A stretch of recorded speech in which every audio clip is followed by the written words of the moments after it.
Olá, povo de Deus, 11 de junho de 2023, 10º domingo do tempo comum. A nossa reflexão de hoje é a partir de Oséias 6, de 3 a 6, Romanos 4, 18 a 25 e Mateus 9, de 9 a 13. É preciso saber segui-lo para reconhecer o Senhor. Certa como a aurora é a sua vinda, ele virá até nós como as primeiras chuvas, como as chuvas tardias que regam o solo. Como vou tratar Efraim? Como vou tratar-te, Judá? O vosso amor é como nuvem pela manhã, como orvalho que cedo se desfaz. Eu os desbastei por meio dos profetas, arrasei-os com palavras de minha boca, como luz, expandem-se meus juízos. Quero amor e não sacrifícios, conhecimento de Deus mais do que holocaustos. Lendo Oséias, viajamos no tempo, no século VIII a.C., e no espaço do Reino do Norte, em épocas muito conturbadas, política e religiosamente falando. Tempo de reis fracos, com pouca durabilidade no poder, reis que faziam alianças com outros povos, gerando muita instabilidade no país. Israel vivia sendo invadido por culturas e religiões de todo tipo, levando o povo à prática da idolatria e infidelidades ao seu Deus. Publicamente se apresentavam como adoradores de Javé, mas na verdade cultuavam também o deus Baal e o deus Astarte. Portanto, seus cultos eram idolátricos, o que favorecia ainda mais a fraqueza do país.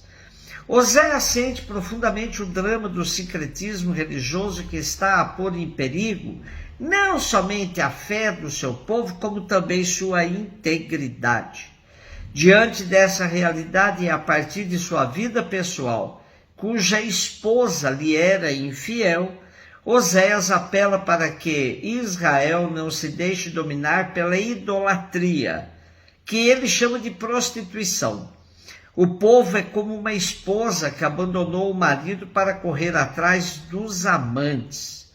Neste contexto, entendemos quando o profeta afirma que o Senhor quer amor, não sacrifícios, conhecimento de Deus, mais do que holocaustos.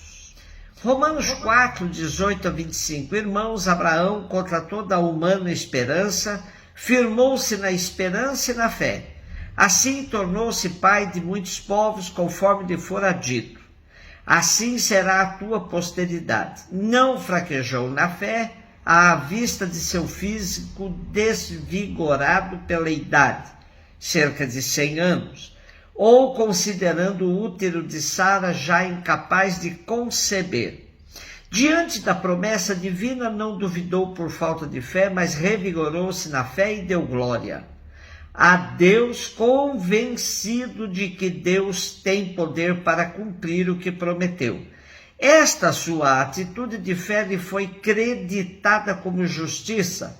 Afirmando que a fé lhe foi creditada como justiça, a Escritura visa não só a pessoa de Abraão, mas também a nós, pois a fé será acreditada também para nós que cremos naquele que ressuscitou dos mortos, Jesus nosso Senhor. Ele, Jesus, foi entregue por causa de nossos pecados e foi ressuscitado para nossa justificação. A carta aos Romanos nos remete a buscar as origens da comunidade cristã de Roma, que continua a ser uma incógnita. Paulo escreveu essa carta antes de ir a Roma, como que preparando os cristãos da comunidade para recebê-lo.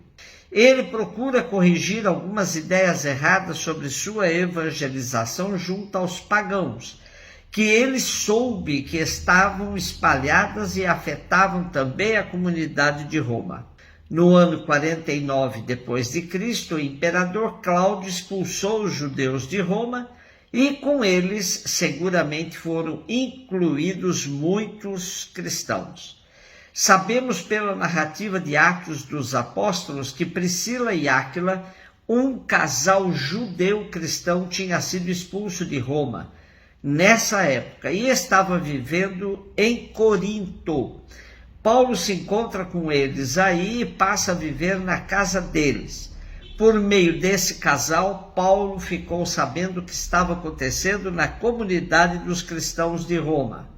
Assim, a carta aos Romanos traz a problemática dos cristãos da capital do Império, contada a Paulo por Priscila e Áquila. O tema da gratuidade da salvação, já trabalhado na carta aos Gálatas, volta de maneira serena e ordenada.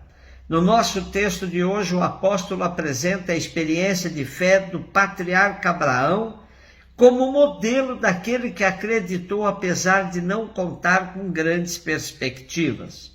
Acreditou contra toda a humana esperança. Nesse contexto, Paulo demonstra que Abraão, que é uma figura modelar para judeus e pagãos, não foi salva pela lei nem pelas obras, mas pela fé.